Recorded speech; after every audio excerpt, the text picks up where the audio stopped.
Hello student, मैं shine Luthra. आज मैं आपको इस वीडियो में क्लास 6 की मैथ्स हिंदी मीडियम की प्रश्नावली 9.3 करवाऊंगी, जिसका पहला प्रश्न है, नीचे दिया हुआ दंड आलेख इतने से इतने यानी कि 1998 से लेकर 2002 के सरकार द्वारा खरीदे गए गेहूं की मात्रा दर्शाता है।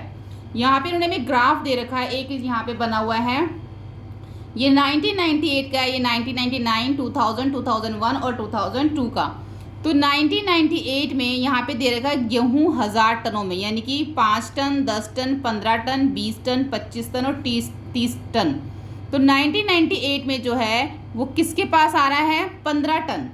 और 1999 में 25 टन आ रहा है, और 2000 में 20 टन आ रहा है, और 2001 में भी 20 टन आ रहा है, और 2002 में जो है ये 30 टन तक आ रहा है। ठीक है, यानी कि जो एक इकाई जो यहाँ पे हमें यहाँ दे रखी है, ये जो है 5000 टन के बराबर है।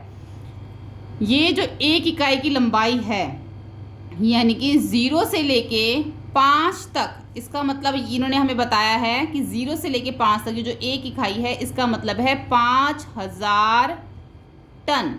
अब इसके आगे 5000 में आगे और जमा कर दो, 10,000 टन, 15,000 टन, 20,000 टन, 25,000 टन और 30,000 टन। इन्होंने हमें यहाँ बता रखा है कि जो एक इकाई, ये सब एक एक इकाई है, और हर एक इकाई के अंदर 5-5 हज़ार टन जो है बढ़ता जा रहा है। यानी कि 1998 में 15,000 टन बिका, 1999 में ये जो है 25,000 टन, फिर 2000 में 20,000 टन, और 2001 में भी 20,000 टन, और 2002 में 30,000 टन जो है ये बिका। किस वर्ष में गेहूं का अधिकतम उत्पादन हुआ? सबसे ज़्यादा कब हुआ? 2002 में। तो इसका आंसर लिख देंगे। किस वर्ष में गेहूं का न्यूनतम उत्पादन हुआ? सबसे कम किस में हुआ? 1998 में। तो उसका हम यहाँ लिख देंगे। ठीक है, प्रश्न 2 बनता है कि इस दंड आलेख को देखिए, जो कि रेडीमेड कपड़ों की दुकान में सोमवार से शनिवार हुई कमीज़ों की बिक्री को दर्शाता है। यहाँ पे देखो सारा दे रखा है इन्होंने, इसमें एक इकाई लंबाई का मतलब है 5 कमीजें। इसको हम इस तरीके से देखेंगे। सोमवार को जो देखो, ये 0 से 5 यानी कि 5 कमीजें, फिर 10 कमीजें, 15, 20 ऐसे। सोमवार को जो है वो 15 कमीजें बिकी, मंगलवार को 10 कमीजें, बुधवार को 20, बृहस्पतिवार को 35, 35 के आगे आ रहा है ये, शुक्रवार को 50 और शनिवार को ये जो आ रहा है, शनिवार को जो है ये 60 और 65 के बीच में आ रहा है। ठीक है, तो इसके प्रश्न क्या बनते हैं वो हम देख लेते हैं। पहला प्रश्न ये है कि उपरोक्त दंड आलेख में क्या सूचना दर्शाई गई है? जो यानी कि जो हमें यहाँ पे दंड आलेख दे रखा है, यहाँ पे क्या सूचना दर्शाई गई है? यहाँ पे सूचना दर्शाई गई है, यह दंड आलेख सोमवार से शनिवार तक बेची गई कमीजों का दंड आलेख दर्शाता है। ठीक है, ये तो प्रश्न ए का हो गया। बी का क्या है? कमीज़ों की संख्या को निरूपित करने के लिए क्षैतिज रेखा पर क्या पैमाना लिया गया है? यानी कि कौन सा पैमाना लिया गया है? एक इकाई जो है 5 कमीज़ों के बराबर है, यही पैमाना लिया गया है।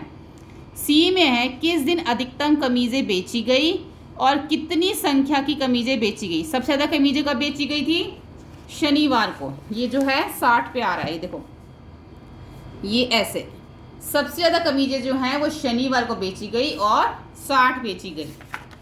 उसके बाद है, किस दिन न्यूनतम कमीज संख्या बेची गई? मंगलवार को सबसे कम बेची गई, और बृहस्पतिवार को कितनी बेची गई? बृहस्पतिवार को 35 बेची गई, जो कि पीछे से ही हमने यहाँ से देखा, ये बृहस्पतिवार है 35।